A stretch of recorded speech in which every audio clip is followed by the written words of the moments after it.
Tonight, we are witnessing the downfall of Prime Minister Sir Keir Starmer. What if the biggest threat to a Prime Minister wasn't the opposition, but his own decisions coming back to haunt him? What if the moment that ends a political career isn't a dramatic election defeat, but a single answer in Parliament that leaves the entire chamber gasping? Because tonight, the pressure on Keir Starmer isn't just rising, it's reaching boiling point. In Parliament, Sir Keir Starmer admitted he knew about Peter Mandelson's continued friendship with the world's most notorious paedophile, Jeffrey Epstein. In the House of Commons, during what should have been a routine political exchange, a question was asked that cut straight to the core of the Prime Minister's judgment. Did he know about concerns surrounding Peter Mandelson's continued association with Jeffrey Epstein when he appointed him? The response was simple, direct, and politically explosive: yes. Can the Prime Minister tell us, did the official security vetting he received mention Mandelson's ongoing relationship with the paedophile Jeffrey Epstein? Prime Minister. Yes, it did. As a result, various questions were put to him. Mandelson completely misrepresented the extent of his relationship with Epstein and lied throughout the process, including in response to the due diligence. And in that moment, the atmosphere in the chamber changed. Gasps, murmurs, shock. Not just from the opposition benches, but reportedly even from Labour MPs themselves. Because that single admission raised a question that now hangs over the entire government. If the warnings were there, why did he go ahead anyway?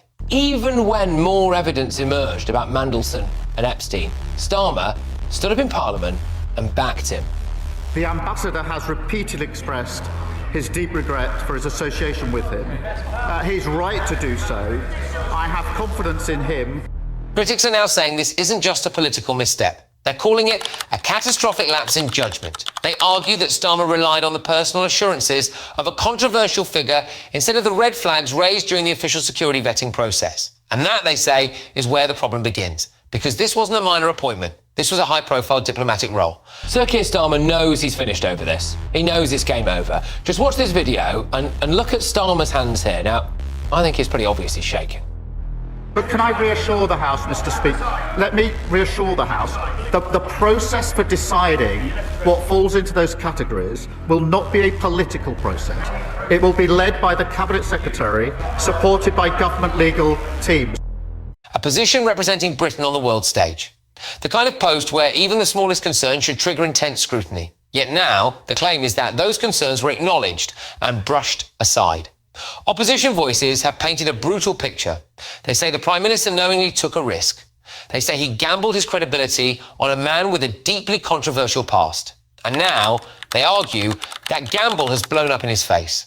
But the political storm didn't stop there. Another claim surfaced, one that added even more fuel to the fire. Allegations that the appointment may have been pushed through before the full security vetting process was complete. If true, that would suggest not just poor judgment, but a serious breakdown in procedure. And in politics, process matters. Because process is what protects governments from scandal.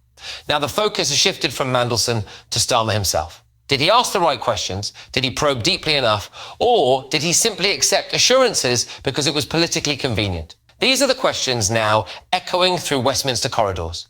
And then came the moment that many commentators say revealed everything. Footage from the Commons showed the Prime Minister at the dispatch box. Calm voice, careful words, but his hands visibly shaking. To some, it was just nerves, a long day, a tough session, nothing more. But to his critics, it was something else entirely. They say it was the look of a man who knows the tide is turning. A man who understands that the political ground beneath his feet is no longer stable. Because in Westminster, perception can be more powerful than reality. And right now, the perception is that this scandal isn't going away. Backbench murmurs are growing louder. Senior figures are starting to distance themselves. And whispers of a leadership challenge, once unthinkable, are now being spoken out loud. Some MPs are reportedly demanding full transparency. They want every document released, every memo, every email, every warning. No filters, no redactions. No quiet cover-ups. And if those papers reveal that the Prime Minister ignored clear advice, the consequences could be devastating. Because in British politics, there's one rule that never changes. It's not always the mistake that ends a career. It's the judgment behind it. And tonight, many in Westminster are starting to ask whether Keir Starmer's judgment has finally caught up with him. The question now isn't whether this scandal will damage him. The question is how long he can survive it. If the Prime Minister thought the storm would pass after that explosive moment in the Commons, he was mistaken. Because what began as a single damaging admission quickly turned into something far more dangerous, an internal revolt. not from the opposition. From within his own political system, the controversy over the Mandelson appointment didn't just raise questions about judgment.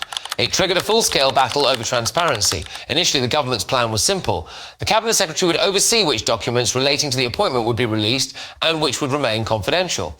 On paper, it sounded procedural, routine, technical, but critics saw something very different. They argued that giving senior civil servants control over the release of the evidence would allow key documents to be withheld, not just on national security grounds, but also under the broad category of international relations. And that raised a troubling possibility. If Mandelson's role was tied to sensitive diplomatic matters, then almost everything could be classified. Almost everything could be hidden, and the public might never see the full picture. Opposition MPs pounced on the issue.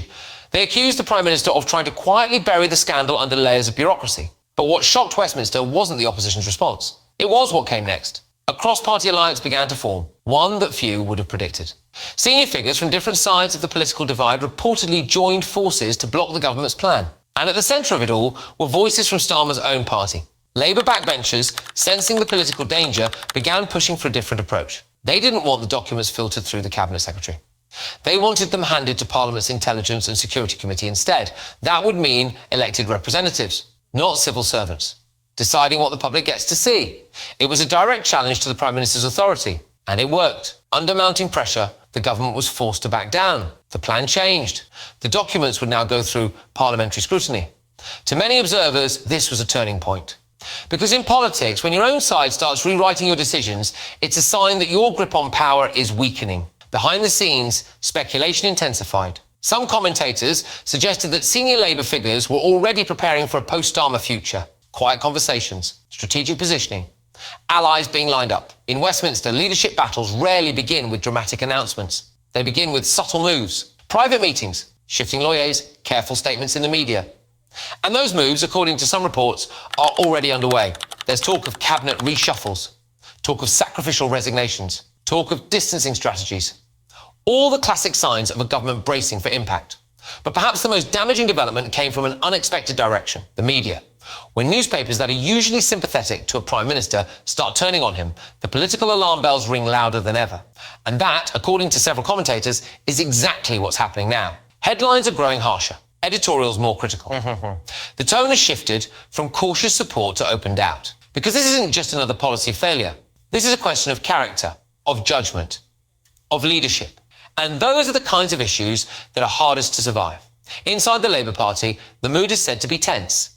Some MPs are worried about their own seats. Others fear that the scandal could define the government's entire term. There's a growing belief among certain factions that if the situation isn't contained quickly, it could spiral into something far worse. A full-blown leadership crisis. And the timing couldn't be worse. With elections always on the horizon, political parties depend on stability. They depend on the perception of competence and control. But right now, the image coming out of Westminster is the opposite. A Prime Minister under fire, a party divided, and a scandal that refuses to fade. As the documents move toward release, the pressure is only going to intensify. Because once those papers are made public, the narrative will no longer be driven by speculation. It will be driven by facts. And in politics, facts can be fatal. The question now is not just what the documents will reveal, it's who will still be standing when they do. By the time the political dust settles, one thing is becoming painfully clear. This is no longer just a scandal. It's a countdown. Because in Westminster, once the words untenable position start circulating, the clock begins ticking. And for the Prime Minister, that clock may already be running out. The coming days will be decisive. The documents relating to the Mandelson appointment are expected to reach the Intelligence and Security Committee. Once they do, the process becomes far more dangerous for the government. Because at that point, the issue is no longer about spin, statements, or carefully worded press briefings. It becomes about evidence, emails, memos, notes from meetings, security warnings, advice from officials, all of it potentially sitting inside those files. And every single page carries the same question. What did the Prime Minister know? And when did he know it? Because if those documents show that serious warnings were raised and the appointment went ahead anyway, the consequences could be catastrophic. Not just politically, historically. British politics has seen its share of scandals. Some have destroyed careers overnight. Others have dragged on for months before finally forcing a resignation. But the scandals that leave the deepest scars are the ones tied to judgment, trust and national security.